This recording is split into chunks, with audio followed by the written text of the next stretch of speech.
ನಮಸ್ಕಾರ. Four stars of destiny. ಪ್ರಧಾನಿ ನರೇಂದ್ರ ಮೋದಿ ಲೋಹ ಪುರುಷನೇ ಇಲ್ಲ, ಸೆಣಬಿನ ಗೊಂಬೆಯೇ. 56 ಇಂಚಿನ ಎದೆ ಹೊಂದಿರಬ ಕಾವಲುಗಾರನಂತೆ ಮೋದಿ ಬಲಿಷ್ಠವಾದ ಸರ್ಕಾರವನ್ನು ನಡೆಸ್ತಾ ಇದ್ದಾರೆ. ದೇಶದ ಭದ್ರತೆ ವಿಷಯದಲ್ಲಿ ಯಾವ ರೀತಿಯ ರಾಜ್ಯವೂ ಇರಬಾರ್ದು ಅನ್ನೋದು ಅವರ ನೀತಿ. ಮೋದಿಯವರು ಇರೋ ತನಕ ನಮ್ಮ ದೇಶದ ಕಡೆ ಯಾರು ಕಣ್ಣೆತ್ತಿ ನೋಡಲಾರ ಅನ್ನೋ ಪ್ರಚಾರವನ್ನು ನಮ್ಮ ದೇಶದ ಕೋಟ್ಯಾಂತರ ಜನ ನಂಬಿದ್ದಾರೆ. ಆದರೆ ವಾಸ್ತವ ಚಿತ್ರ ಬೇರೆ ರೀತಿಯಲ್ಲೇ ಇತ್ತೀಚಿನ ದಿನಗಳಲ್ಲಿ ಹೊರಬರ್ತಾ ಇದೆ. ಕಳೆದ ವಾರ ಸಂಸತ್ತು ರಾಜಕೀಯ ಮಾತಿನ ಚಕಮಕಿಗಳ ನಡಾವಳಿಗಳ ರಣರಂಗ ಆಗಿತ್ತು. ಇದಕ್ಕೆ ಕಾರಣ ಏನಂದರೆ, ನಿವೃತ್ತ ಸೇನಾ ಮುಖ್ಯಸ್ಥರಾದ ಮನೋಜ ಮುಕುಂದ ನರವಣೆಯವರ ಎಂ ನರವಣೆಯವರ ನೆನಪುಗಳ ಸರಮಾಲೆಯ ಒಂದು ರೀತಿಯ ಆತ್ಮಕಥನ ರೂಪದ ಮುದ್ರಿತವಾಗಿ ಪುಸ್ತಕ ರೂಪ ತಳೆದ ನಂತರವೂ ಬಿಡುಗಡೆ ಭಾಗ್ಯ ಕಾಣದಂಥ ಅವರ ಕೃತಿ ಫೋರ್ ಸ್ಟಾರ್ಸ್ ಆಫ್ ಡೆಸ್ಟಿನಿ. ವಿಶೇಷವಾಗಿ ಲೋಕಸಭೆಯಲ್ಲಿ ವಿರೋಧ ಪಕ್ಷದ ನಾಯಕ ರಾಹುಲ್ ಗಾಂಧಿಗೆ ಆ ಪುಸ್ತಕ ಹಾಗೂ ಅದರ ಉಲ್ಲೇಖಗಳನ್ನು ಭಾಷಣಗಳಲ್ಲಿ ಹೇಳೋದಕ್ಕೆ, ಸಂಸತ್ತಲ್ಲಿ ಉಲ್ಲೇಖ ಮಾಡೋದಕ್ಕೆ ಅವಕಾಶವನ್ನು ನೀಡಲಾಗಲಿಲ್ಲ. ಪ್ರತಿಯಾಗಿ ಕಾಂಗ್ರೆಸ್ ಸೇರಿದಂತೆ ವಿರೋಧ ಪಕ್ಷಗಳು ರಾಷ್ಟ್ರಪತಿಗಳ ಭಾಷಣಕ್ಕೆ ಧನ್ಯವಾದಗಳನ್ನು ನೀಡಿದ ಮೇಲೆ ಪ್ರಧಾನಮಂತ್ರಿ ಮೋದಿ ಅವರ ಉತ್ತರ ಭಾಷಣವನ್ನು ತಡೀತವೆ. ಜನರಲ್ ಎಂ ನರವಣೆ ಅವರ ಪುಸ್ತಕದಲ್ಲಿ ಸಾರ್ವಜನಿಕವಾಗಿ ಹೇಳಲಾಗದಷ್ಟು ಹಾನಿಕಾರಕ ವಿಷಯ ಏನಿದೆ, 2023 ಡಿಸೆಂಬರ್ನಲ್ಲಿ ಬಿಡುಗಡೆ ಪೂರ್ವದಲ್ಲಿಯೇ ಮುಂಗಡ್ ಬುಕ್ಕಿಂಗ್ ಅಂದರೆ ಪ್ರೀ ಆರ್ಡರ್ಗೆ ಸಿದ್ಧವಾಗಿದ್ದಂಥ ಈ ಪುಸ್ತಕ 2 ವರ್ಷಗಳಾದರೂ ಇನ್ನೂ ಬಿಡುಗಡೆ ಯಾಕಾಗಿಲ್ಲ? ಸರಳವಾಗಿ ಹೇಳೋದಾದರೆ, ಜನರಲ್ ನರವಣೆ ತಮ್ಮ ಪುಸ್ತಕದಲ್ಲಿ ಏನನ್ನು ಬರೆದಿದ್ದಾರೆ ಮತ್ತು ಯಾರು ಅದಕ್ಕೆ ಭಯಪಡ್ತಾ ಇದ್ದಾರೆ ಅನ್ನೋ ಪ್ರಶ್ನೆ ನಮಗೆ ಮುಖ್ಯ ಆಗುತ್ತೆ. ಇದೇ ವರ್ಷ ಫೆಬ್ರವರಿ 2 ಅಂದರೆ ಕಳೆದ ವಾರ ಲೋಕಸಭೆಯಲ್ಲಿ ಜನರಲ್ ನರವಣೆ ಅವರ ಪುಸ್ತಕದಿಂದ ಕೆಲವು ಭಾಗಗಳನ್ನು ಓದೋದಕ್ಕೆ ರಾಹುಲ್ ಗಾಂಧಿ ಮುಂದಾಗಿ ಸರ್ಕಾರವನ್ನು ಕಠಿಣ ಸ್ಥಿತಿಗೆ ತಳ್ಳಿ ಕೆಲವು ಪ್ರಶ್ನೆಗಳನ್ನು ಕೇಳೋದಕ್ಕೆ ಮುಂದಾಗ್ತಾರೆ. ಆದರೆ ಸರ್ಕಾರದ 3 ಹಿರಿಯ ಸಚಿವರು ಅಮಿತ್ ಶಾ, ಗೃಹ ಮಂತ್ರಿ ಕಿರಣ್ ರಿಜಿಜು ಮತ್ತು ರಕ್ಷಣಾ ಸಚಿವ ರಾಜನಾಥ್ ಸಿಂಗ್ ತಕ್ಷಣವೇ ಮಧ್ಯಪ್ರವೇಶ ಮಾಡ್ತಾರೆ. ಅವರು ರಾಹುಲ್ ಗಾಂಧಿಗೆ ತಮ್ಮ ಮಾತನ್ನು ಹೇಳೋದಕ್ಕೆ ಅವಕಾಶ ನೀಡೋದಿಲ್ಲ, ಆ ಪುಸ್ತಕದಲ್ಲಿರುವ ಭಾಗಗಳನ್ನು ಓದೋದಕ್ಕೆ ಬಿಡೋದಿಲ್ಲ. ಕೆಲವೇ ನಿಮಿಷಗಳಲ್ಲಿ ಸಭಾಧ್ಯಕ್ಷರಾದ ಓಂ ಬಿರ್ಲಾ ಸದನದ ನಿಯಮಗಳನ್ನ ಉಲ್ಲೇಖ ಮಾಡಿ, ಪ್ರಕಟವಾಗದ ಪುಸ್ತಕವನ್ನು ಸದನದಲ್ಲಿ ಉಲ್ಲೇಖಿಸುವಂತಿಲ್ಲ, ಒಂದು ಮಾಸಪತ್ರಿಕೆಯಲ್ಲಿ ಏನಾದರೂ ಬರೀಬಹುದು, ಅದರಲ್ಲಿ ಬರೆದಿರೋದನ್ನು ನೀವು ಓದೋಕ್ಕೆ ಸಾಧ್ಯವಿಲ್ಲ ಅಂತ ತೀರ್ಮಾನವನ್ನು ನೀಡ್ತಾರೆ. ಇದರ ನಡುವೆ ಸ್ಪೀಕರ್ ಓಂ ಬಿರ್ಲಾ ಈ ನಾಟಕವನ್ನು ಇನ್ನೊಂದು ಹಂತಕ್ಕೆ ಏರಿಸ್ತಾರೆ. ಸಂಸತ್ತಿನ ಗೌರವ ಹಾಗೂ ಪ್ರಧಾನಮಂತ್ರಿಗಳ ಭದ್ರತೆಯನ್ನು ಗಮನದಲ್ಲಿಟ್ಟುಕೊಂಡು ಅವರ ಭಾಷಣವನ್ನು ಮುಂದೂಡಲಾಗಿದೆ. ನನಗೆ ಬಂದಿರುವ ವಿಶ್ವಾಸಾರ್ಹ ಮಾಹಿತಿಯ ಪ್ರಕಾರ ಕಾಂಗ್ರೆಸ್ ಪಕ್ಷದ ಕೆಲವು ಸದಸ್ಯರು ಮಾನ್ಯವರಾದಂಥ ಪ್ರಧಾನಮಂತ್ರಿ ಅವರ ಆಸನದವರಿಗೆ ಬಂದು ಅನಿರೀಕ್ಷಿತ ದುಷ್ಕೃತ್ಯ ನಡೆಸಬಹುದು. ಇಂತಹ ಅವಘಡವನ್ನು ತಪ್ಪಿಸೋದಕ್ಕೆ ನಾನು ಮಾನ್ಯ ಪ್ರಧಾನಮಂತ್ರಿ ಅವರು ಸದನಕ್ಕೆ ಬರಬಾರದು ಅಂತ ವಿನಂತಿ ಮಾಡಿಕೊಂಡೆ ಅಂತ ಓಂ ಬಿರ್ಲಾ ಘೋಷಣೆ ಮಾಡ್ತಾರೆ. ಭಾರತದ ಇತಿಹಾಸದಲ್ಲಿ ಅತ್ಯಂತ ಬಲಿಷ್ಠ ನಾಯಕ ಅಂತ ಭಕ್ತ ಅಭಿಮಾನಿ ಅನುಯಾಯಿಗಳಿಂದ ಹೊಗಳಲ್ಪಟ್ಟ, ಅಜೈವಿಕವಾಗಿ ಹುಟ್ಟಿದ್ದೇನೆ ಅಂತ ತಾನೇ ಹೇಳಿಕೊಂಡ ದೈವಿಕ ನಾಯಕ ಅಂತ ಪರಿಗಣಿಸಲ್ಪಟ್ಟ ದೇಶದ ಪ್ರಧಾನಮಂತ್ರಿ ತಾವೇ ಸ್ವಂತ ನಿರ್ಮಿಸಿರುವ ತಮ್ಮದೇ ದೇಶದ ಸಂಸತ್ ಭವನದಲ್ಲಿ ಭದ್ರತೆ ಇಲ್ಲ ಅಂತ ಭಾವಿಸ್ತಾರೆ. ಅಂದರೆ ನಾವು ಅದಕ್ಕೆ ಏನಂತ ಅರ್ಥ ಮಾಡ್ಕೋಬೇಕು? ಅದು ದೇಶದ ಒಳಗಿನ ಎಲ್ಲ ಭದ್ರತೆಯನ್ನು ಒದಗಿಸುವ ಗೃಹ ಸಚಿವ ಅಮಿತ್ ಶಾ ಮತ್ತೆ ಹೊರಗಿನ ಹಗೆಗಳಿಂದ ದೇಶವನ್ನು ರಕ್ಷಿಸಬೇಕಾದ ರಕ್ಷಣಾ ಸಚಿವ ರಾಜನಾಥ್ ಸಿಂಗ್ ಎಡಬಲದಲ್ಲಿ ಕುಳಿತಿರಬೇಕಾದ್ರೆ ಪ್ರಧಾನಿ ಮೋದಿಯವರು ಹೆದರುವಂತಾದರೆ ಜನಸಾಮಾನ್ಯರ ಗತಿ ಏನು? ಪ್ರಧಾನಿಗೆ ಸಂಸತ್ತಿನಲ್ಲಿಯೇ ಭದ್ರತೆಯ ಭರವಸೆ ಇಲ್ಲದೆ ಇದ್ದರೆ ಅವರ ಪಕ್ಕದಲ್ಲೇ ಕುಳಿತಿರುವ ಗೃಹ ಸಚಿವರ ಮೇಲೆ ಹೊಣೆ ಬೀಳ್ತೈತೆ. ಯಾಕಂದರೆ ಪೊಲೀಸರಿಂದ ಹಿಡಿದು ಅರೆಸೈನಿಕ ಪಡೆಗಳವರೆಗೆ ಶಸ್ತ್ರಸಜ್ಜಿತ ದಳಗಳು ಮತ್ತು NSC ತನಕ ಎಲ್ಲವೂ ಅವರ ನಿಯಂತ್ರಣದಲ್ಲಿದೆ. ಭಾರತದ ಇತಿಹಾಸದಲ್ಲಿ ಅತ್ಯಂತ ಜನಪ್ರಿಯರಾದ ಉಕ್ಕಿನ ಮನುಷ್ಯ ಮೋದಿಯವರನ್ನು ಸದನದಲ್ಲೇ ಕೊಲ್ಲಲು ಪ್ರಯತ್ನಿಸುವ ಕಾಂಗ್ರೆಸ್ ಸಂಸದರ ಹುನ್ನಾರವನ್ನು ಸಂಚನ್ನು ಬಯಲುಗೊಳಿಸಿ ದೇಶದ ಮುಂದಿಡ್ತಕ್ಕಂಥ ಸುವರ್ಣ ಅವಕಾಶವನ್ನು ಅಮಿತ್ ಶಾ ಮತ್ತು ರಾಜನಾಥ್ ಸಿಂಗ್ ಸೇರಿದಂತೆ ಭಾರತೀಯ ಜನತಾ ಪಕ್ಷ ಕಳ್ಕೊಂತಲೇ ಹೇಳಬೇಕಾಯಿತು. ಕಾಂಗ್ರೆಸ್ ಗೂಂಡಾಗಳಿಂದ ಸಂಸತ್ತಿನಲ್ಲಿ ಪ್ರಧಾನಿ ಮೋದಿ ಅವರ ಪ್ರಾಣ ರಕ್ಷಣೆ ಮಾಡೋದಕ್ಕೆ ಭಾರತದ ಅತ್ಯುನ್ನತ ಕಮಾಂಡ್ಗಳನ್ನು ಮಾರ್ಷಲ್ಗಳನ್ನ ನೇಮಿಸಿ ಸದನದ ಒಳಗಡೆ ಉತ್ತರ ಕೊಡುವಂತೆ ಮಾಡಿದರೆ ಓಂ ಬಿರ್ಲಾ ಅವರ ನಡವಳಿಕೆಯನ್ನು ನಾವು ಒಪ್ಪಬಹುದಾಗಿತ್ತು. ಆದರೆ ಓಂ ಬಿರ್ಲಾನವ್ರಿಗೆ ಪ್ರಧಾನಮಂತ್ರಿ ಒಳಗಡೆ ಬಂದು ಮುಜುಗರಕ್ಕೆ ಒಳಗಾಗೋದು ಬೇಕಿರಲಿಲ್ಲ ಅಂತ ನಮಗೆ ಸ್ಪಷ್ಟವಾಗಿ ಗೊತ್ತಾಗ್ತದೆ. ರಾಜನಾಥ್ ಸಿಂಗ್ ಅವರು ಸದನದಲ್ಲಿ ನಿಂತು ಜನರಲ್ ಸಾಹೇಬರ ಈ ಆತ್ಮಕಥೆ ದೃಢೀಕರಿಸಲ್ಪಟ್ಟಿಲ್ಲ, ಅದರಲ್ಲಿರುವ ವಿಷಯಗಳು ನಿಜವಾಗಿದ್ದರೆ ವಾಸ್ತವವಾಗಿದ್ದರೆ ರಕ್ಷಣಾ ಸಚಿವಾಲಯವೇ ಅನುಮತಿ ನೀಡಿ ಆ ಪುಸ್ತಕ ಪ್ರಕಟಿಸೋಕ್ಕೆ ಅವಕಾಶ ಕೊಡ್ತಾ ಇತ್ತು. ಅದರ ಕಾರಣಕ್ಕೆ ಈ ಪುಸ್ತಕವನ್ನು ತೆಗೆದಿಡಲಾಗಿದೆ. ಪ್ರಾಮಾಣಿಕ ಮೂಲ ಬೇಕು. ನೀವು ಉಲ್ಲೇಖಿಸ್ತಾ ಇರೋ ಪುಸ್ತಕ ಇಂದಿಗೂ ಪ್ರಕಟ ಆಗಿಲ್ಲ. ಈ ಉಲ್ಲೇಖವನ್ನು ನೀವು ಎಲ್ಲಿಂದ ಪಡಿತಾ ಇದ್ದೀರಿ? ನಾನು ತಿಳಿದುಕೊಳ್ಳೋದಕ್ಕೆ ಬಯಸ್ತೀನಿ ಅಂತ ಹುಡುಕ್ತಾರೆ. ಈಗ ನಮ್ಮೊಂದು ಒಂದು ಪ್ರಶ್ನೆ ಹೇಳ್ತೈತೆ, ಈ ಪುಸ್ತಕದಿಂದ ತಮ್ಮದೇ ವಿಷಯ ಬಹಿರಂಗ ಆಗ್ತಾ ಇರಬೇಕಾದ್ರೆ ರಾಜನಾಥ್ ಸಿಂಗ್ ಅದನ್ನು ಮುಂದೆ ಹೋಗೋದಕ್ಕೆ ಬಿಡೋದಿಲ್ಲ, ಅನುಮೋದಿಸಿದಲ್ಲ ಅನ್ನೋದು ಸ್ಪಷ್ಟ. ರಾಜನಾಥ್ ಸಿಂಗ್ ತಮಗೆ ಸಂಬಂಧಿಸಿದ ಪ್ರಕರಣದಲ್ಲಿ ನ್ಯಾಯಾಧೀಶರು, ತೀರ್ಪುಗಾರರು ಹಾಗೆ ವರ್ತಿಸ್ತಾ ಇದ್ದಾರೆ. ಆದರೆ ಅಪರಾಧಿ ಸ್ಥಾನದಲ್ಲಿ ಅವರೇ ಇದ್ದಾರೆ. ಇದು ಸಹಜ ನ್ಯಾಯದ ತತ್ವಗಳಿಗೆ ವಿರುದ್ಧ ಅನ್ನೋದನ್ನು ನಾವು ಗಮನಿಸಬಹುದು. ನಂತರ ರಾಜನಾಥ್ ಸಿಂಗ್ ಜನರಲ್ ಸಾಹೇಬರು ಸತ್ಯ ಹೇಳ್ತಾ ಇದ್ರೆ ಸರ್ಕಾರದ ವಿರುದ್ಧ ನ್ಯಾಯಾಲಯಕ್ಕೆ ಹೋಗ್ಬೇಕಂತ ತಿಳಿಸ್ತಾರೆ. ವಾಟ್ಸಪ್ ಸೇರಿದಂತೆ ಎಲ್ಲ ಸಾಮಾಜಿಕ ಮಾಧ್ಯಮಗಳ ಮೂಲಕ ಸರ್ಕಾರ ಎಂದೆಂದಿಗೂ ಸೇನೆ ಮತ್ತು ಸೈನಿಕರನ್ನ ಗೌರವಿಸ್ತತೆ, ರಕ್ಷಿಸ್ತತೆ, ಅವರಿಗೆ ಸಂಪೂರ್ಣ ಸ್ವಾತಂತ್ರ್ಯ ನೀಡ್ತದೆ ಅಂತ ಹೇಳಿಕೊಳ್ಳುವ ಅದೇ ಸರ್ಕಾರ ತನ್ನ ಅನುಕೂಲಕ್ಕೆ ತಕ್ಕಂತೆ ನಿವೃತ್ತ ಸೇನಾ ಮುಖ್ಯಸ್ಥರನ್ನ ಸುಳ್ಳುಗಾರರಂತ ಪರೋಕ್ಷವಾಗಿ ಕರೀತಾ ಇದೆ. ಅವರನ್ನ ಸೇನಾ ವಿರೋಧಿ, ದೇಶ ವಿರೋಧಿ ಅಂತ ಆರೋಪ ಮಾಡ್ತಾ ಇದೆ ಮತ್ತು ಅವರು ತಮ್ಮ ಪ್ರಾಮಾಣಿಕತೆಯನ್ನು ಸಾಬೀತುಪಡಿಸೋದಕ್ಕೆ ನ್ಯಾಯಾಲಯದ ಮೆಟ್ಟಿಲು ಹತ್ತಬೇಕಂತ ಹೇಳ್ತಾ ಇದ್ದೆ. ಪುಲ್ವಾಮಾದಲ್ಲಿ ಹುತಾತ್ಮರಾದಂಥ ವೀರ ಸೈನಿಕರಿಗೆ ನಿಮ್ಮ ಮೊದಲ ಮತವನ್ನು ಅರ್ಪಿಸಬಹುದು ಅಂತ ಗಟ್ಟಿ ದನಿಯಲ್ಲಿ ಮತ ಕೇಳುವ ಪ್ರಧಾನಿ ಮೋದಿ ಮತ್ತೆ ಅವರ ಸಚಿವ ರಾಜನಾಥ್ ಸಿಂಗ್ ಹಿಂದಿನ ಸೇನಾ ಮುಖ್ಯಸ್ಥರನ್ನ ಸುಳ್ಳುಗಾರರಂತ ಅವಮಾನಿಸ್ತಾ ಇದ್ದಾರೆ. ಇಂಥ ಕೆಲಸವನ್ನು ಯಾವುದೇ ವಿರೋಧ ಪಕ್ಷದ ನಾಯಕರಾದರೂ ಮಾಡಿದ್ರೆ ಅಥವಾ ಬೇರೆ ಇನ್ಯಾರಾದರೂ ಮಾಡಿದ್ರೆ ಏನಾಗ್ತಿತ್ತು ಅಂತ ನಾವು ಊಹೆ ಮಾಡ್ಕೋಬೇಕು. ಆ ಊಹೆ ಮಣ್ಣನ್ನ ನಾನು ನಿಮಗೆ ಬಿಡ್ತಾ ಇದ್ದೀನಿ. ಜನರಲ್ ನರವಣೆ ಸರ್ಕಾರದ ವಿರುದ್ಧ ನ್ಯಾಯಾಲಯಕ್ಕೆ ಹೋಗಲಿಲ್ಲ. ಬದಲಿಗೆ ಅವರು ಕಂಟೋನ್ಮೆಂಟ್ ಕಾನ್ಸ್ಪಿರೇಸಿಯನ್ನ ಸೈನಿಕ ಥ್ರಿಲ್ಲರ್ ಕಾದಂಬರಿ ಎಂದು ಬರೆದರು. ಆದರೆ ಸರ್ಕಾರಕ್ಕೆ ಆ ಪುಸ್ತಕವನ್ನು ಅಂದರೆ ಕಾಲ್ಪನಿಕ ಅಪರಾಧದ ಪತ್ತೆದಾರಿ ಕಾದಂಬರಿಯನ್ನು ಪ್ರಕಟಿಸಲಿಕ್ಕೆ ಯಾವ ವಿರೋಧವೂ ಇರಲಿಲ್ಲ, ಆಕ್ಷೇಪಣೆ ಇರಲಿಲ್ಲ. ಆದರೆ ಅವರ ನೆನಪುಗಳ ಆತ್ಮಕಥನಕ್ಕೆ ಇದೆ. ಸರ್ಕಾರದ ವಾದದ ಪ್ರಕಾರ ಸೈನಿಕ ವ್ಯವಹಾರಗಳ ಗುಪ್ತ ಸಂಭಾಷಣೆಗಳನ್ನು ಪ್ರಕಟಿಸೋದು ಅಧಿಕೃತ ರಹಸ್ಯ ಕಾಯ್ದೆಯ ಉಲ್ಲಂಘನೆ. ಆದರೆ ಜನರಲ್ ನರವಣೆ ಸಾಮಾನ್ಯ ವ್ಯಕ್ತಿ ಅಲ್ಲ, ಸುಳ್ಳು ಕಥೆಗಳನ್ನು ಕಟ್ಟುವಂಥವರಲ್ಲ. ಸರ್ಕಾರ ಪುಸ್ತಕ ನಿಜವಾಗಿಯೂ ಅಪಾಯಕಾರಿ ಅಂತ ಭಾವಿಸಿದ್ದೇ ಆದರೆ ಅಧಿಕೃತವಾಗಿ ಅದಕ್ಕೆ ನಿಷೇಧವನ್ನು ಹೇರಬಹುದಾಗಿತ್ತು. ಮೌನವಾಗಿದ್ದು ನಂತರ ಸಂಸತ್ತಿನಲ್ಲಿ ಉಲ್ಲೇಖಗೊಂಡಾಗ ಮಾತ್ರ ಕೋಪ ತೋರಿಸ್ತಕ್ಕಂಥದ್ದು ಅನುಮಾನಕ್ಕೆ ಕಾರಣ ಆಗುತ್ತೆ. ಇದುವರೆಗೆ ಪ್ರಕಟವಾದ ಯಾವುದೇ ಭಾಗಗಳನ್ನು ಜನರಲ್ ನರವಣೆ ತಳ್ಳಿ ಹಾಕಿಲ್ಲ. ಅಂದರೆ ಅವು ಆರಂಭಿಕ ಸ್ಥಿತಿನಲ್ಲಿ ಪ್ರಾಥಮಿಕವಾಗಿ ದೃಢಪಟ್ಟಂಥ ಸಂಗತಿಗಳು ಅಂತ ನಾವು ಒಪ್ಪಬೇಕಾಗುತ್ತೆ. ಈಗ ನಾವು ನರವಣೆ ಪುಸ್ತಕದ ಹಿನ್ನೆಲೆಯನ್ನು ಸ್ವಲ್ಪ ನೋಡೋಣ. ಜನರಲ್ ಮನೋಜ್ ಮುಕುಂದ ನರವಣೆ ಅವರು 31 ಡಿಸೆಂಬರ್ 2019ರಿಂದ 30 ಏಪ್ರಿಲ್ 2022ರವರೆಗೆ ಭಾರತದ ಸೇನಾ ಮುಖ್ಯಸ್ಥರಾಗಿದ್ದರು. ನಿವೃತ್ತಿಯಾದ ಸುಮಾರು 1 ವರ್ಷದ ಬಳಿಕ ಅಂದರೆ 2023 ಮಾರ್ಚ್ನಲ್ಲಿ ಅವರು ರಾಷ್ಟ್ರದ ರಾಜಧಾನಿ ದೆಹಲಿಯಲ್ಲಿ ನಡೆದ ಪುಸ್ತಕ ಕಾರ್ಯಕ್ರಮದಲ್ಲಿ ಪೆಂಗ್ವಿನ್ ಪ್ರಕಾಶಕರ ಪ್ರತಿನಿಧಿಯನ್ನು ಭೇಟಿಯಾಗಿದ್ದರು. ಆಗ ಅವರೊಂದಿಗೆ ನಡೆದ ಮಾತುಕತೆಯ ನಂತರ ಅವರು ತಮ್ಮ ಆತ್ಮಕಥನೆ ಅಥವಾ ನೆನಪುಗಳ ಸರಮಾಲೆಯನ್ನು ಬರೋದಕ್ಕೆ ಒಪ್ಪಿಕೊಂಡ್ರು. ಇದು ಸರ್ಕಾರಿ ವಿರೋಧಿ ಪೂರ್ವ ಯೋಜಿತ ಸಂಚಲ್ಲ. ಬರವಣಿಗೆಯಲ್ಲಿ ಆಸಕ್ತಿ ಹೊಂದಿರುವ ನಿವೃತ್ತ ಸೇನಾ ಮುಖ್ಯಸ್ಥರು ತಮ್ಮ ನೆನಪುಗಳನ್ನ ಬರೆಯೋದಕ್ಕೆ ಮುಂದಾದದ್ದು ಒಂದು ಸಂದರ್ಭ ಮತ್ತು ಭಾರತದಲ್ಲೇ ಸಾಮಾನ್ಯ ಜನರಿಗೆ ಮಿಲಿಟರಿನಲ್ಲಿ ಏನು ನಡೀತಿದೆ ಅಂತ ತಿಳುವಳಿಕೆ ಒಂದು ಅವಕಾಶ. ಮುಂದಿನ 8 ತಿಂಗಳು ನರವಣೆಯವರು ತಮ್ಮ ಸೇನಾ ಶಿಸ್ತಿನಂತೆ ಕುಳಿತುಕೊಂಡು ಪುಸ್ತಕವನ್ನು ಬರೆದು ಮುಗಿಸಿದರು. 2023 ನವೆಂಬರ್ ಡಿಸೆಂಬರ್ ವೇಳೆಗೆ ಪುಸ್ತಕದ ಹಸ್ತಪ್ರತಿಯನ್ನು ಪ್ರಕಾಶಕರಿಗೆ ನೀಡಿದರು. ಸಂಪಾದನೆ ಪೂರ್ಣಗೊಂಡಿತು. 2024 ಜನವರಿನಲ್ಲಿ ಬಿಡುಗಡೆಗಾಗಿ ಯೋಜನೆ ಮಾಡಲಾಗಿತ್ತು. 4 ಸ್ಟಾರ್ಸ್ ಆಫ್ ಡೆಸ್ಟಿನಿ ಎಂಬ ಹೆಸರಿನೊಂದಿಗೆ ಅಮೆಜಾನ್ನಲ್ಲಿ ಮುಂಗಡ ಬುಕ್ಕಿಂಗು ಪೂರ್ವ ಆರ್ಡರ್ ಕೂಡ ಪ್ರಾರಂಭ ಆಗಿತ್ತು. ಆ ಹಂತದಲ್ಲಿ ರಕ್ಷಣಾ ಸಚಿವಾಲಯದಿಂದಲೂ ಕೇಂದ್ರ ಸರ್ಕಾರದಿಂದಲೂ ಯಾವುದೇ ವಿರೋಧ ವ್ಯಕ್ತ ಆಗಲಿಲ್ಲ. ಪ್ರಾಮಾಣಿಕತೆಗೆ ಹೆಸರಾಗಿರುವ ಸೇನಾ ಮುಖ್ಯಸ್ಥರ ಪುಸ್ತಕದಿಂದ ಸಮಸ್ಯೆ ಆಗೋದಿಲ್ಲ ಅಂತ ಸರ್ಕಾರ ಭಾವಿಸಿತ್ತು.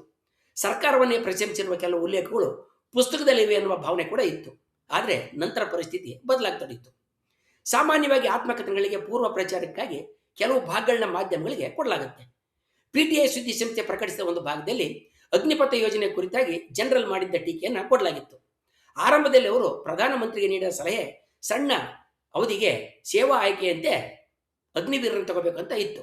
ಆದರೆ ಸರ್ಕಾರ 3 ದಳಗಳನ್ನು ಒಳಗೊಂಡ ದೊಡ್ಡ ಯೋಜನೆಯನ್ನು ರೂಪಿಸಿತು ಅಂತ ಅವ್ರು ಬರೆದಿದ್ದಾರೆ. ಸೇನೆಗೆ ಇದು ಅಚ್ಚರಿಯಾಗಿತ್ತು. ನೌಕಾಪಡೆ ಮತ್ತು ವಾಯುಪಡೆಗೂ ಕೂಡ ಇದು ಆಕಾಶದಿಂದ ಅವರ ಮಡ್ಲಿಗೆ ಹಾಕಿದ ಕೆಂಡದ ಸುದ್ದಿಯಾಗಿ ಕಂಡಿತು ಅಂತ ಬರೀತಾರೆ ಅವರು. ಅಗ್ನಿವೀರರಿಗೆ ನಿಗದಿಪಡಿಸಿರುವ ಆರಂಭಿಕ ವೇತನ ಗೌರವ ತರುವಂಥದ್ದಲ್ಲ. ದೇಶಕ್ಕಾಗಿ ಪ್ರಾಣ ಕೊಡಲು ಸಿದ್ಧನಾಗಿರುವ ಸೈನಿಕನನ್ನ ದಿನಗೂಲಿ ಕಾರ್ಮಿಕನ ಜೊತೆಗೆ ಹೋಲಿಸೋದಕ್ಕಾಗಲ್ಲ ಅಂತ ನರವಣೆ ಬರೆದಿದ್ದಾರೆ. ಇದು ಸರ್ಕಾರಕ್ಕೆ ಮೊದಲ ಎಚ್ಚರಿಕೆ ಗಂಟೆ ಆಯಿತು. 2024 ಚುನಾವಣೆ ಹತ್ತಿರವಾಗಿದ್ದಂಥ ಸಂದರ್ಭದಲ್ಲಿ ವಿಚಾರ ಹೆಚ್ಚಾಗಿ ಚರ್ಚೆ ಆಗಬಾರ್ದಂತ ಸರ್ಕಾರ ಬಯಸಿತು. 4 ಸ್ಟಾರ್ಸ್ ಆಫ್ ಡೆಸ್ಟಿನಿ ಪುಸ್ತಕದಲ್ಲಿ ಮತ್ತೊಂದು ಕಡೆ ಪೂರ್ವ ಲಡಾಖ್ನಲ್ಲಿ ಚೀನಾದೊಂದಿಗೆ ಉಂಟಾದ ಗ್ಯಾಲ್ವನ್ ಕಣಿವೆಯ ಉದ್ವಿಗ್ನತೆಯ ಸಮಯದಲ್ಲಿ ನಡೆದ ಹೊರಜಗತ್ತಿಗೆ ಕಾಣದ ಘಟನೆಗಳನ್ನ ವಿವರಿಸಲಾಗಿತ್ತು. ಇದನ್ನು ಕುರಿತಾಗಿ ದಿ ಹಿಂದೂ ಪತ್ರಿಕೆ ಲೇಖನವನ್ನು ಕೂಡ ಪ್ರಕಟಿಸಿತ್ತು. ಇದೇ ಘಟನೆಗೆ ಸಂಬಂಧಿಸಿದ ಪುಸ್ತಕ ಭಾಗಗಳನ್ನ ದಿ ಕ್ಯಾರವಾನ್ ಪತ್ರಿಕೆ ಪ್ರಕಟ ಮಾಡಿತು. ಇದರ ಹಿಂದೆಯೇ ವಿವಾದ ಲೋಕಸಭೆಯನ್ನು ಕೂಡ ಪ್ರವೇಶ ಮಾಡಿತು. 31 ಆಗಸ್ಟ್ 2021ರಂದು ಚೀನಾದ ಟ್ಯಾಂಕರ್ಗಳು ರಿಯಾಶಿನ್ ಲಾ ಪ್ರದೇಶದಲ್ಲಿ ವಾಸ್ತವ ನಿಯಂತ್ರಣದ ಗಡಿರೇಖೆ ಎತ್ತ ಸಾಗ್ತಾ ಇರಬೇಕಾದ್ರೆ ಮುಂದೆ ಏನು ಮಾಡಬೇಕು ಅಂತ ಮಾರ್ಗದರ್ಶನವನ್ನು ಕೇಳಿದಾಗ ಉತ್ತರ ಕೊಡೋದಕ್ಕೆ ಪ್ರಧಾನಿ ನರೇಂದ್ರ ಮೋದಿ ಮುಂದಾಳತ್ವದ ಸರ್ಕಾರ ಚಡಪಡಿಸಿತು. ಕೊನೆಗೆ ರಕ್ಷಣಾ ಸಚಿವ ರಾಜನಾಥ್ ಸಿಂಗ್ ಕೈ ಚೆಲ್ಲಿ ನಿಮಗೆ ಅಗತ್ಯ ಅಂತ ತೋರಿದ್ದನ್ನು ಸರಿ ಅನಿಸಿದ್ದನ್ನು ಮಾಡಿ ಅಂತ ಹೇಳಿದರು. ಆ ಸಮಯದಲ್ಲಿ ನಾನು ಏಕಾಂಗಿತನವನ್ನು ಅನುಭವಿಸಿದೆ ಅಂತೇಳಿ ಜನರಲ್ ನರವಣೆಯವರು ಬರ್ಕೊಂಡಿದ್ದಾರೆ. ಈ ಉಲ್ಲೇಖ ಈಗ ವಿವಾದಕ್ಕೆ ಈಡಾಗಿದೆ. ಇದನ್ನು ಕೆಲವರು ರಾಜಕೀಯ ನಾಯಕತ್ವ ಅಂತ ಹೇಳಿದ್ರೆ ಪ್ರಧಾನಿ ಮೋದಿ ಅವರು ಒಂದು ಸೇನೆಗೆ ನೀಡಿದ ಸಂಪೂರ್ಣ ಬೆಂಬಲವಂತ ನೋಡಿದರೆ, ಇನ್ನು ಕೆಲವರು ರಾಜಕೀಯ ನಾಯಕತ್ವದ ಅಂದರೆ ಪ್ರಧಾನಿ ಮೋದಿ ಅವರು ಸೇನೆಗೆ ನೀಡಿದ ಸಂಪೂರ್ಣ ಬೆಂಬಲ ಅಂತ ಈ ಘಟನೆಯನ್ನು ನೋಡಿದ್ರೆ, ಇನ್ನು ಕೆಲವರು ಕಾರ್ಯನಿರ್ವಹಣೆಯ ದಿಟ್ಟತನ ತೋರದ ಕಠಿಣ ನಿರ್ಧಾರ ತಾಳಲಾಗದ ಹೊಣೆಗಾರಿಕೆಯಿಂದ ಹಿಂದೆ ಸರಿದ ಹೇಡಿತನದ ಸ್ಥಿತಿ ಅಂತ ವ್ಯಾಖ್ಯಾನ ಮಾಡಿದ್ದಾರೆ.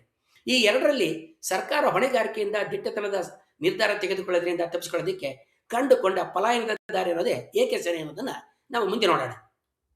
ಸರ್ಕಾರದ ಈ ನಡವಳಿಕೆಗಳನ್ನು ತಿಳಿಸುವ ಭಾಗಗಳು 2023 ಡಿಸೆಂಬರ್ನಲ್ಲಿ ಸಾರ್ವಜನಿಕ ವಲಯಕ್ಕೆ ಬಂದ ನಂತರ ಸರ್ಕಾರ ಎಚ್ಚರಗೊಂಡಿತ್ತು. ಪುಸ್ತಕ ಪ್ರಕಟಣೆಯನ್ನು ರಕ್ಷಣಾ ಸಚಿವಾಲಯದ ಸಮಿತಿಗೆ ಪರಿಶೀಲನೆಗೆ ಒಳಪಡಿಸುವ ತನಕ ನಿಲ್ಲಿಸುವಂತೆ ಸೂಚನೆಯನ್ನು ನೀಡಲಾಯಿತು. ಈಗ 2026 ಫೆಬ್ರವರಿ ಆಗಿದ್ರೂ ಕೂಡ ಯಾವುದೇ ಬದಲಾವಣೆ ಆಗಿಲ್ಲ. ಪ್ರಾಮಾಣಿಕತೆಗೆ ಹೆಸರಾದಂಥ ಸೇನಾ ಮುಖ್ಯಸ್ಥರು ಬರೆದ ಪುಸ್ತಕ ಆಡಳಿತ ವ್ಯವಸ್ಥೆಯ ಕೋಪಕ್ಕೆ ಗುರಿಯಾಗೋದಿಲ್ಲ ಅಂತ ಪ್ರಕಾಶಕರು ಊಹಿಸಿದ್ದಿರಬಹುದು. ಅದೇ ರೀತಿಯಲ್ಲಿ ನಾಯಕತ್ವದ ಹುದ್ದೆಯಲ್ಲಿದ್ದ ವ್ಯಕ್ತಿಯೊಬ್ಬರು ಬರೆದ ಪ್ರಾಮಾಣಿಕ ಪುಸ್ತಕವನ್ನು ಸರ್ಕಾರ ಮೆಚ್ಚುತ್ತಿದ್ದಂಥ ಭಾವನೆ ಜನರಲ್ ನರವಣೆಯವರೆಗೂ ಕೂಡ ಇದ್ದಿರಬಹುದು. ವಿಶೇಷವಾಗಿ ಆ ಪುಸ್ತಕದಲ್ಲಿ ಮೋದಿ ಸರ್ಕಾರವನ್ನು ಪ್ರಶಂಸಿಸುವ ಹಲವಾರು ಉಲ್ಲೇಖಗಳು ಕೂಡ ಇದ್ವು. ಆದರೆ ಜನರಲ್ ಹಾಗೂ ಪ್ರಕಾಶಕರ ಈ ಊಹೆಗಳು ಎಷ್ಟು ತಪ್ಪಾಗಿದ್ದು ಅಂತ ನಂತರ ಸ್ಪಷ್ಟವಾಗಿ ತೊಡಗಿತು.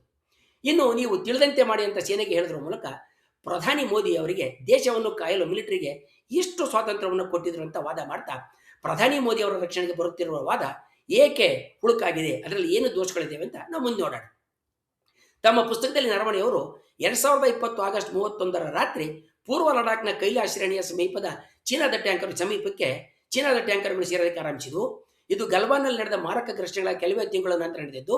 ಈ ಸಮಯದ ಪರಿಸ್ಥಿತಿ ಎಷ್ಟು ಸಂವೇದನಾಶೀಲ ಆಗಿತ್ತು ಅನ್ನೋದನ್ನ ನೀವು ಅರ್ಥ ಮಾಡ್ಕೊಳ್ಬೇಕು. ಪ್ರತಿ ಗಂಟೆ ಕಳೆದಂತೆ ಯುದ್ಧತೆ ಸಾಧ್ಯತೆ ಸಮೀಪಿಸ್ತಾ ಇತ್ತು. ಪರಿಸ್ಥಿತಿ ಹದಗೆಡುತ್ತಿರೋದನ್ನು ನೋಡಿ ನಾನು ದೆಹಲಿಯ ನಾಗರಿಕ ರಾಜಕೀಯ ನಾಯಕತ್ವವನ್ನು ಅಂದರೆ ಕೇಂದ್ರ ಸರ್ಕಾರವನ್ನು ಆದೇಶಗಳಿಗಾಗಿ ಸಂಪರ್ಕಿಸಿ ಈ ಸಮಯದಲ್ಲಿ ನಾನು ಏನು ಮಾಡಬೇಕು ಅಂತ ಕೇಳಿದೆ.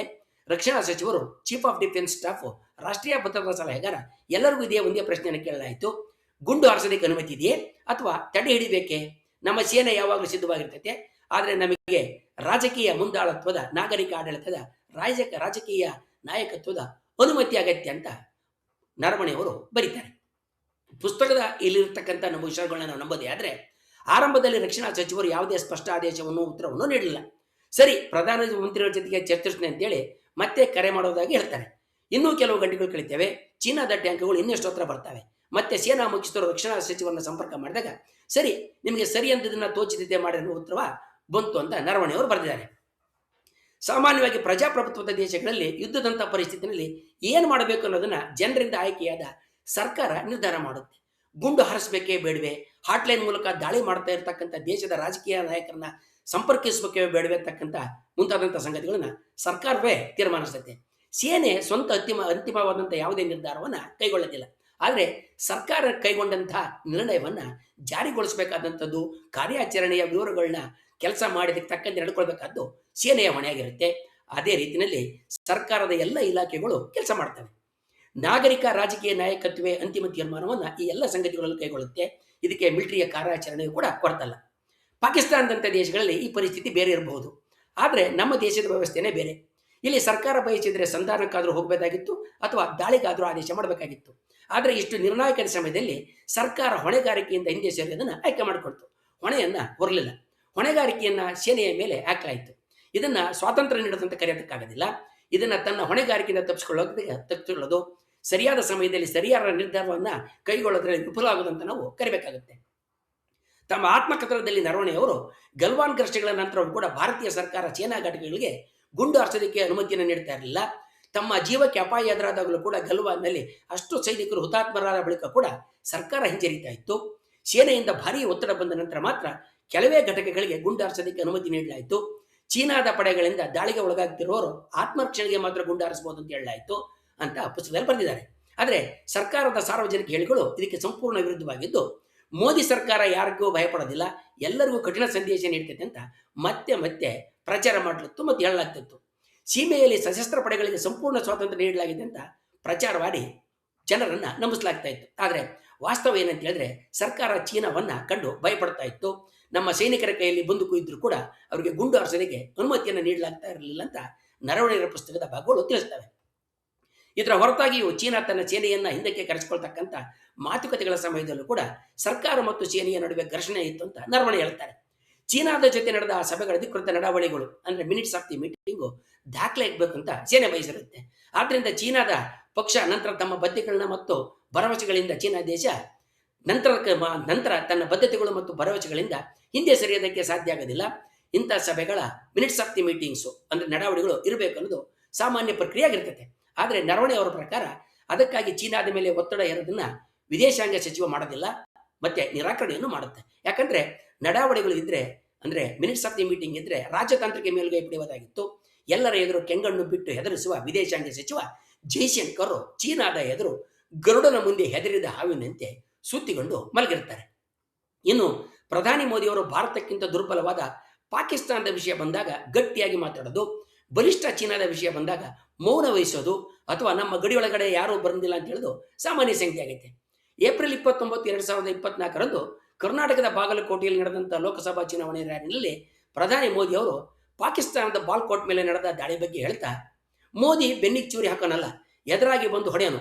ಬಾಲಕೋಟ್ ದಾಳಿಯ ನಂತರ ನಮ್ಮ ಮಾಧ್ಯಮಗಳಿಗೆ ತಿಳಿಸುವ ಮೊದಲನೇ ಪಾಕಿಸ್ತಾನದವರಿಗೆ ಫೋನ್ ಮಾಡಿ ನಾವು ನಿಮ್ಮ ಮೇಲೆ ದಾಳಿ ಮಾಡಿದ್ದೇವೆ, ನಿಮ್ಮವ್ರನ್ನ ಉಳಿಸ್ಕೊಳ್ಳಿ ಅಂತ ಹೇಳುವಂತೆ ಸೇನೆಗೆ ತಿಳಿಸಿದ್ದೆ. ಆದರೆ ಅವರು ಭಯದಿಂದ ಫೋನ್ ಎತ್ತಲೇ ಇಲ್ಲ. ಅದಕ್ಕಾಗಿಯೇ ನಾವು ಸ್ವಲ್ಪ ಕಾಯ್ಬೇಕಾಗಿತ್ತು ಅಂತ ಚುನಾವಣೆ ರ್ಯಾಲಿಯಲ್ಲಿ ಎದೆತಟ್ಟಿ ಹೇಳಿದ್ರು. ಬಾಲಕೋಟ್ ಕಾರ್ಯಾಚರಣೆಯ ತಾಂತ್ರಿಕ ಅಂಶಗಳನ್ನು ಸೇನಾ ಕಮಾಂಡರ್ಗಳು ನಿರ್ವಹಿಸಿದ್ರು ಕೂಡ ಅದಕ್ಕೆ ಬೇಕಾದ ರಾಜಕೀಯ ಇಚ್ಛಾಶಕ್ತಿ ಮತ್ತು ಧೈರ್ಯದ ನಿರ್ಧಾರಗಳನ್ನು ನಾನು ತೆಗೆದುಕೊಂಡಿದ್ದೀನಿ ಅಂತೇಳಿ ಪ್ರಧಾನಿ ಮೋದಿ ಅವರು ಹಲವು ಬಾರಿ ಸಾರ್ವಜನಿಕವಾಗಿ ಹೇಳಿದರು.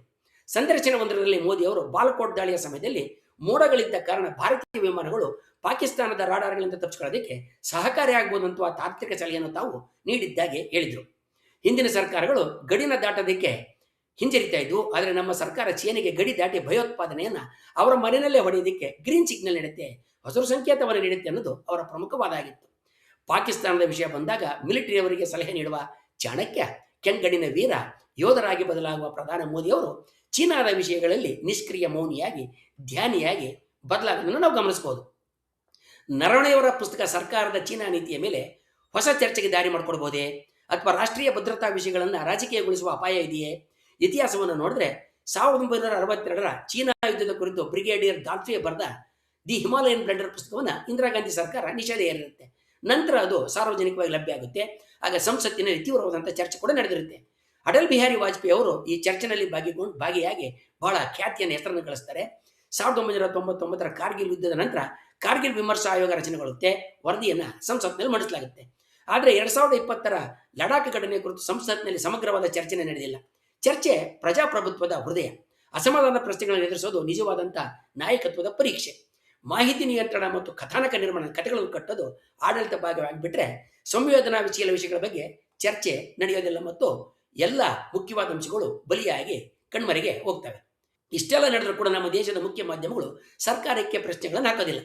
ಮಾಧ್ಯಮ ವಿರೋಧ ಪಕ್ಷವನ್ನು ಅವಮಾನ ಮಾಡೋಕ್ಕೆ ಪ್ರಯತ್ನ ಮಾಡ್ತೈತೆ. ನೆಹರು ಕುರಿತು ಪ್ರಶ್ನೆಗಳು ಎತ್ತೈತೆ. ಸಾಮಾಜಿಕ ಮಾಧ್ಯಮದ ಟ್ರೋಲ್ಗಳು ಜನರಲ್ ನರವಣೆಯವರ ವಿರುದ್ಧ ಇನ್ನು ಮುಂದಿನ ದಿನಗಳಲ್ಲಿ ಅಭಿಯಾನವನ್ನು ನಡೆಸ್ತಾರೆ. ಅವರನ್ನ ಟ್ರೋಲ್ ಮಾಡ್ತಾರೆ. ಜನರಲ್ ಪಾಕಿಸ್ತಾನಕ್ಕೆ ಹೋಗ್ರಿ ಅಂತಲೂ ಹೇಳ್ಬೋದು. ಯಾಕಂದ್ರೆ ದೇಶಭಕ್ತರು ನಾವೆಂತಕ್ಕಂಥ ಭಾವನೆ ಅವರದು. ಕಂಪ್ಯೂಟರ್ ಕೀಬೋರ್ಡ್ಗಳಿಂದ ದೇಶವನ್ನು ರಕ್ಷಿಸ್ತಾ ಇದ್ದೇವೆ ಅಂತ ಹೇಳ್ತಕ್ಕಂಥ ಅವರೇ ಈಗ ದೇಶಭಕ್ತರಾಗಿದ್ದಾರೆ. ಒಂದು ವಾರದೊಳಗೆ ಈ ವಿಷಯ ಶಾಂತವಾಗ್ತಿದೆ ಅನ್ನೋದನ್ನ ನೀವೇ ಕಾದು ನೋಡ್ತೀರಿ. ಇವೆಲ್ಲವುಗಳ ಆಚೆ ಕುರಿತಾಗಿ ಪಕ್ಷ ವ್ಯಕ್ತಿಗಳನ್ನೇ ಮೀರಿ ದೇಶದ ಮೇಲೆ ಅಭಿಮಾನ ತಳೆದಿರುವ ಎಲ್ಲರೂ ಈ ವಿಷಯದ ಬಗ್ಗೆ ಬಹಿರಂಗವಾಗಿ ಮಾತಾಡ್ತಕ್ಕಂಥದ್ದು, ಚರ್ಚೆ ಮಾಡ್ತಕ್ಕಂಥದ್ದು ಬಹಳ ಮುಖ್ಯವಾದ ಸಂಗತಿ ಆಗುತ್ತೆ. ಯಾಕಂದ್ರೆ ಇದು ಸರ್ಕಾರದ ಮೂಲ ತತ್ವ, ನೀತಿ, ಅಜೆಂಡಾ. ರಾಷ್ಟ್ರೀಯ ಭದ್ರತೆಯಲ್ಲಿ ಯಾವುದೇ ರಾಜಿ ಇಲ್ಲ ಎಂಬ ಘೋಷಣೆ ಎಷ್ಟು ಗಟ್ಟಿ, ಎಷ್ಟು ಟೊಳ್ಳು ಮತ್ತು ಎಷ್ಟು ಪೊಳ್ಳು ಅನ್ನೋದಕ್ಕೆ ಪ್ರಶ್ನೆ ಮಾಡುತ್ತೆ, ಅದಕ್ಕೆ ಅದಕ್ಕೆ ಉತ್ತರವನ್ನು ಕೊಡುತ್ತೆ. ಚೀನಾ ಒತ್ತಡ ತಂದಾಗ ಇದೇ ಮೂಲ ಅಜೆಂಡಾದಲ್ಲಿ ಕೂಡ ಸರ್ಕಾರ ವಿಫಲ ಆಗುತ್ತೆ ಮತ್ತು ರಾಜಿನೂ ಕೂಡ ಆಗಬಲ್ಲದು ಅನ್ನೋದನ್ನ ಈ ಘಟನೆ ಎತ್ತಿ ತೋರಿಸುತ್ತೆ. ಕೊನೆಯದಾಗಿ, ಹೇಳಿ ಅನುಕೂಲಕರ ಗೆಲ್ಲುವ ಸ್ಥಿತಿನಲ್ಲಿ ಆರ್ಭಟ ಮಾಡಿದರೆ ವೀರ ಗೆಲುವಿನಲ್ಲಿ ಸಮದರ್ಶಿಯಾಗಿದ್ದು ಸಂಕಷ್ಟಗಳಲ್ಲಿ ಕಂಟಕಗಳು ಎದುರಾಗ ದಿಟ್ಟವಾಗಿ ನಡೆದುಕೊಳ್ತೇನೆ ಅಂತ ಹೇಳ್ಬೋದು. ಮುಂದಿನ ವಿಡಿಯೋದಲ್ಲಿ ನಾವು ಮಿರುಗುತ್ತಾ ಗಟ್ಟಿಯಾಗಿ ಕಾಣುವ ಲೋಹದ ವಿಗ್ರಹ ನಿಜವಾಗಿಯೂ ಸೆಣಬಿನ ಗೊಂಬೆ ಹೇಗೆ ಆಗಿರುತ್ತೆ ಅನ್ನೋದನ್ನ ಬೇರೆ ಸಂದರ್ಭಗಳಿಂದಲೂ ಕೂಡ ತಿಳ್ಕೊಳ್ಳೋಣ. ವಂದನೆಗಳೊಂದಿಗೆ.